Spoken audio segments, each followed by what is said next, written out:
Ang alamat sa akong panty nga suon. Maayong adlaw kanimo DJ Sam ug sa tanan nimong mga followers ug viewers.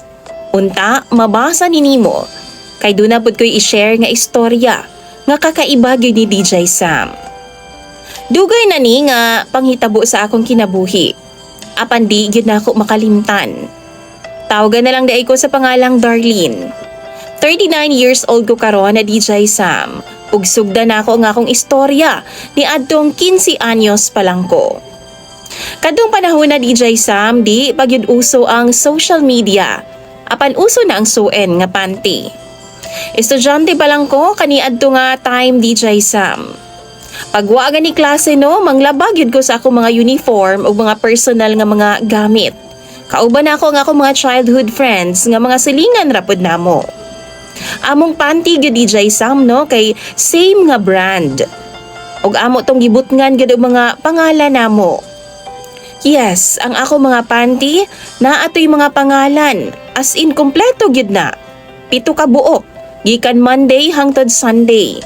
Pero na ako'y mga undies DJ Sam nga pangbalay ra nako. Kanang suin kay pang special to na akong gamiton. Kanang duna lang mi lakaw or pasok sa school. O di ba ka mo adto mig syudad. Naami suod nga silingan DJ Sam nga naa sila'y anak nga naay gamay or something. Si Kuya Benji. Yang edad gani adto DJ Sam kay naa na sa 30s. Kuya pud ni siya sa akong best friend, maong kuya pud ang akong tawag sa iyaha. Bag-o lang gid ni siya nga niabot sa among DJ Sam kay sa Maynila man ni siya nagtrabaho. Apan gipapauli siya sa iyang mga ginikanan kay lagi na overdose man sa droga. Sa una nga pag-abot ni Kuya Benji DJ Sam, okay pa man ang dagan sa tanan. Maayo pa siya may istorya.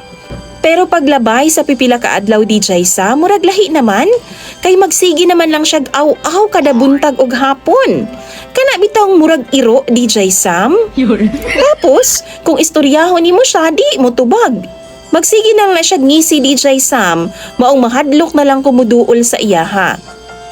Dunay kausa gani no, nasakpan namo siya nga iyang giistorya ang mga kahayupan ug mga tanom. Di na gyud na normal ang iyang pangutok DJ Sam. Kay kung tawgon ko niya, magkruk-kruk ma siya DJ Sam. Mura bitawg nagtawag og manok. Pero di manon siya manakit DJ Sam sa amua. Usa ka adlaw ni ana, humanamog laba, akong gisampay ang akong mga andi sa bintana. Dito sa akong kwarto DJ Sam, naaman dito ang among sampayan. Sa kakapoy, nakatulog ko sa sala.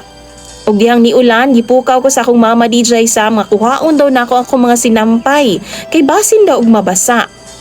Pero pag adto nako sa kwarto, ako na untang kuhaon ng akong mga andis. Natingala ko DJ Sam, kay wa naman dito tanan. Pero ako mga baby bra na Ako mga panty lang gyud nga suin ang nangawa DJ Sam. Hurot gyud. Gipangita pa nako sa ubos kay basin nahulog apan wa gyud. Gipangutana pod nako si mama apan wa daw siya kahibaw kung asa. Kay ako lagi daw ang naglaba og nagsampay. Nganong siya daw ang akong pangitaan. Perti gid na akong lisanga DJ Sam. Gipangita nako sa balay apan wa gyud. Samtang gipangita nako akong panty DJ Sam, akong papa ug ang akong igsuon.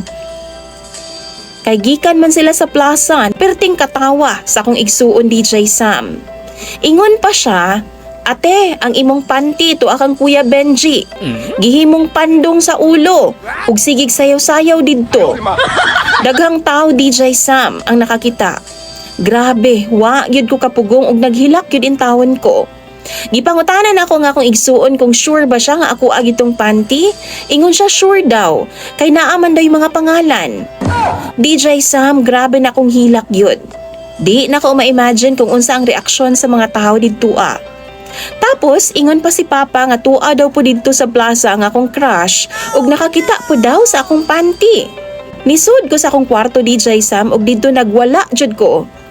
Tapos, nadungog na ako si Papa ug Mama nga sigig katawa dito sa sala. Maong naglagot ko og samot DJ Sam. Kahibaw ka DJ Sam, duha daw ka panty ang dala ni Kuya Benji. Ang usa kay gisinghot-singhot pa daw Mautong pertigid na akong hilaka DJ Sam. Kung pwede lang nga mag-time travel ko paingon sa laing universe, gihimo na nako na. DJ Sam ni ato nga akong mama sa ilang bay ug istorya ang iyang mga ginikanan. Gipapangita ni mama ang uban nako nga mga undies ug didto nakita daw sa iyang drawer ang 5 pa nako ka mga panty nga gihimong puto sa iyang biscuits ug tinapay. Iyang ginikanan nangayog pasaylo nako kay lagi naa daw gamay ang ilang anak. Apan ako DJ Sam, grabe gid akong kaulaw sa mga tao sa amoa.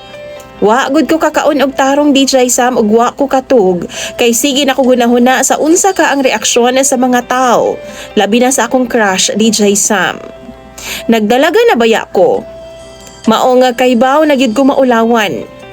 Pagkaugma, perteng chismis dito sa amo ang lugar DJ Sam ug ingon pa sa mga marites, okay ra daw kay suin man daw ang panty. Apan wa sila makaibaw sa kauwaw ug trauma nga akong gibati. Ingon akong mama DJ Sam nga sayop daw nako kay kung wa daw nako butngig pangalan, di daw mahibawan sa mga tao nga ako atong panty. Aba malay ko ba nga madamay di ay ang akong panty sa iyang kabuang. Sukad ni ato DJ Sam na nanghid ko sa akong mga ginikanan nga adtuon na ko mo istar sa akong lola. Side ni Papa. May na lang pud gani kay nisugot sila DJ Sam. Kay wa na gid ko mahimutang kada adlaw na lang kay maghilak lagi ko DJ Sam. Kay wa naman ko'y naw nga ikaatubang sa mga tao sa among lugar. Grabing ulawa gid nako. Grabing paita sa akong childhood experience ug makatawa na lang ko nga makauulaw. Maong di gyud nako na malimtan DJ Sam. Hangtod karon no nga niabot na kog 39 nga edad, wa gyud ko ni balik dito sa lugar ni mama. Sila na lang ni Papa ang magbisita sa ako adinhi tungod kay hangtod karon na di gyud in taon ko makalimot sa mga panghitabo. Among mga followers sa DJ Sam mga babay. Doon na ba pud mo'y ingon ani nga experience? Kung same bata nga nagabutang pud og name sa inyo ha mga Andes? Dinhi na lang kutob DJ Sam mga akong i-share nga istorya.